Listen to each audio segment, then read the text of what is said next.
What's up everyone, OJ here. Welcome back to another video. Today we're going to be talking about the train wreck that is Sega's financial reports. Now in their year-end fiscal reports, Sega reported a staggering loss of profits, a drop of 70% to a paltry 23 million, and its road to 2020 roadmap of games of earnings are in absolute shambles due to, quote, market miscalculations, too many games in development, lack of sales performance, and game delays. Now, Sega is a company that all of us, or at least a lot of us, have been saying, you guys are mismanaged. There are issues. You guys are not doing things correctly. I talked about this on multiple PE lives, and I'm definitely going to talk about it here in a dedicated video because I've been saying this about Sega for quite some time now, and I don't understand why you have these people that are out there applauding, giving them credit for doing silly things, which they do even say in this very sales report that they are going to try to rectify those things. Now, here's what Sega had to say. Shout outs to IGN for the article as well. Now, in response, Sega will focus on previously mentioned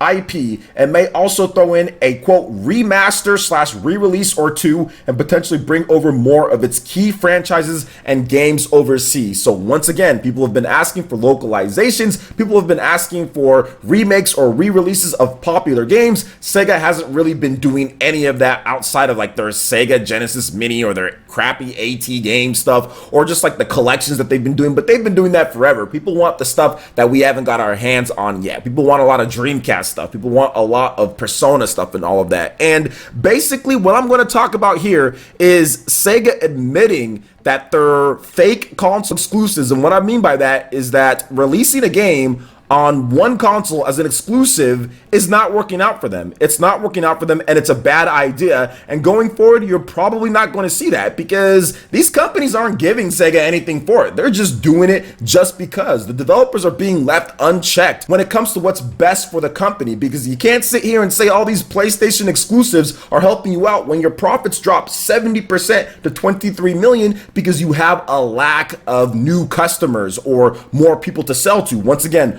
market miscalculations in addition to sales performance or lack thereof sales performance, because you're only on one system and you've exhausted all of your potential sales market on that one system. Now, Sega's PC business, let's talk about some of the good.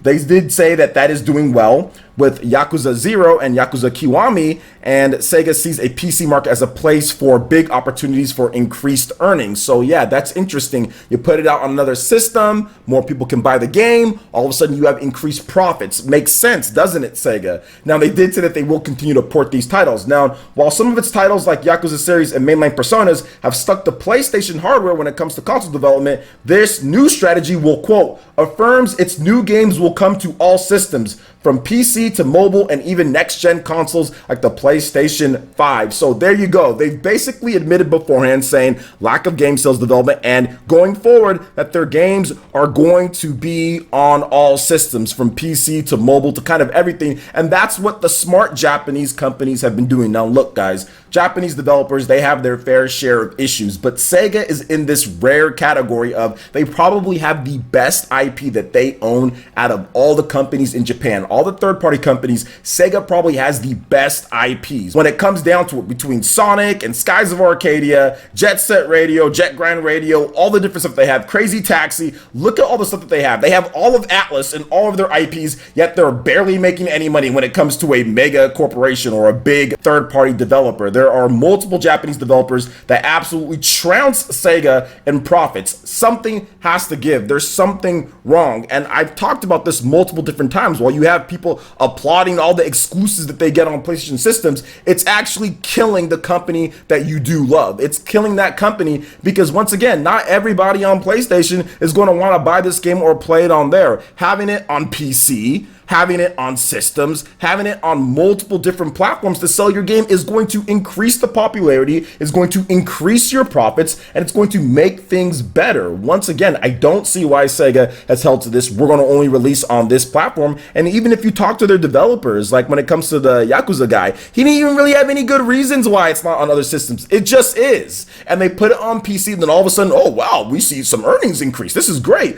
Well, if you put it on more systems, you're going to see your sales go up and up up even more. I mean, we talked about this whole Persona 5 type of thing, right? With the Persona 5 Scramble and seeing how people were upset about Persona 5. But I think that this is the beginning of the partnership. I personally feel that Persona 5 Scramble, without this happening when it comes to Sega doing this bad, that might have just been a PlayStation 4 game because there's no Xbox One version of that game, which I still think there should be an Xbox One and PC version of Persona 5 Scramble. We'll see if they come later or if it gets announced for the West, but I think that there still should be. But either way, like the fact that that one's also on Switch, one of the hottest selling systems in Japan, it's actually about to overtake the PlayStation 4 if it hasn't already done so by the time that the Media Create sales or the Famitsu sales do come out. They're basically admitting with that statement here, and I'm going to make sure that I read it again so I don't got people in the chat saying they never said that. They basically essentially said this, guys, when it comes to these exclusives that have just been on one platform. And yes, I do think that Shin Megami Tensei, the next one, Shin Megami Tensei 5, should be on everything. And nobody even asked for that when it comes to Nintendo fans. We were like, give us Shin Megami Tensei because we don't have Persona. They just did it. If they had it multi-platform from the beginning, I think Shin Megami Tensei Vanilla would have sold a lot more. But either way, let me just go ahead and read this off again. While some of its titles, such as Yakuza series and mainline Personas, have stuck to PlayStation hardware, this new strategy, quote, affirms its new games will come to all systems from PC to mobile and even next-gen consoles like the PlayStation 5, which is exactly the way that it's supposed to be.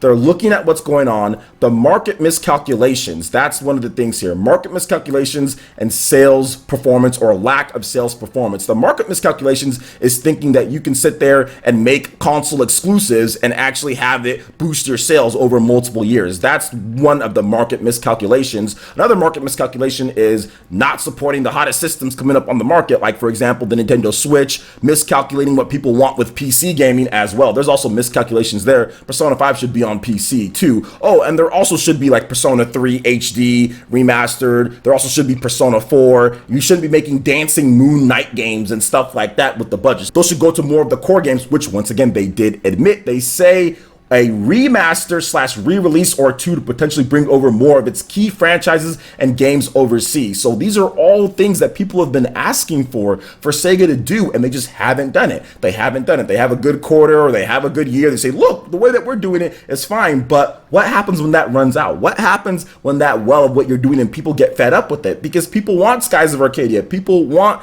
Phantasy Star Online. People want Persona on multiple systems. People want all these things. You're not giving the consumers what you want.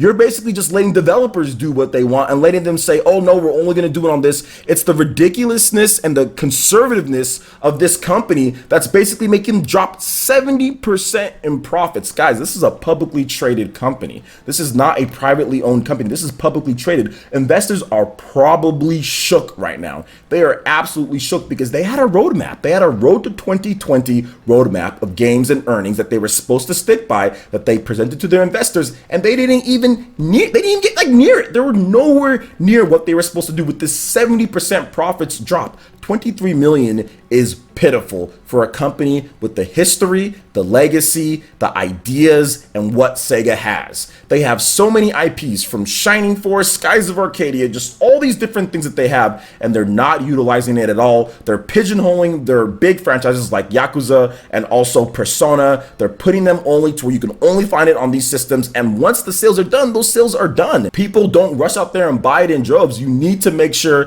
that you do like Bandai Namco has been doing, or you're doing like Koei Tecmo has been doing, or even Square Enix has been doing. Notice how Square Enix starting to release all the Final Fantasy games, re-releasing those on Xbox One, re-releasing those on Nintendo Switch. You're seeing what Bandai Namco is doing, re-releasing or putting out their games on all the different platforms here. We got Naruto, we got Dragon Ball Z now coming over, but they've been doing multi-platform development. They've been shifting over to Unreal Engine 4, so you reduce costs, you can get games out quicker, and you put it out on multi-platform so you can make more money and be profitable. 23 million, yes, that's 23 million in profit, but at the same time, you dropped 70% from last year. I mean, there are just way too many issues here to not sit here and say there's a problem. So we shouldn't be rejoicing like I saw people rejoicing, oh, Persona's not coming over and all this stuff. This is the reason why we're not getting Persona 3 and Persona 4, because of the lack of sales and the lack of money coming in. There needs to be a change. There needs to be more revenue flowing in. They need to make sure that they put games on multiple systems. They're not getting anything for these console exclusives. exclusives. I don't think they're paying for the development when it comes to Sony or anything like that. They're just getting their thanks and wishes and maybe some good spots on the PSN and a little bit of help with marketing or putting that inside there, but they're not getting like a ton of money for any of this. They're just doing it just because it's free exclusivity for absolutely no reason that's ravaging your company at this point, because you're just not making enough profit. You're not making enough profit. You're not on enough systems, and it's going to be an issue. Now, I do think that Sega saw that towards the end or beginning more like of last year.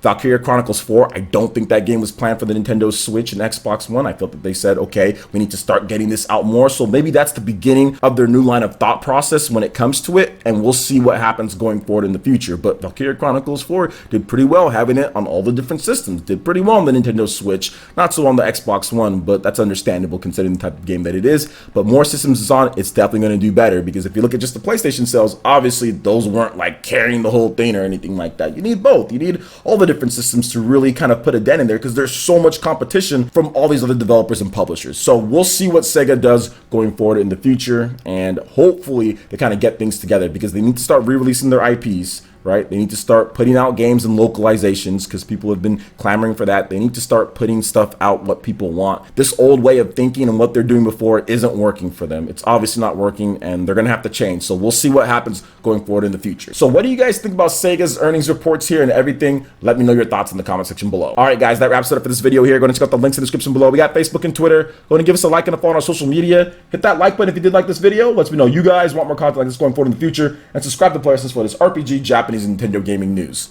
Thank you so much for watching, and we'll catch you guys for the next one. Peace.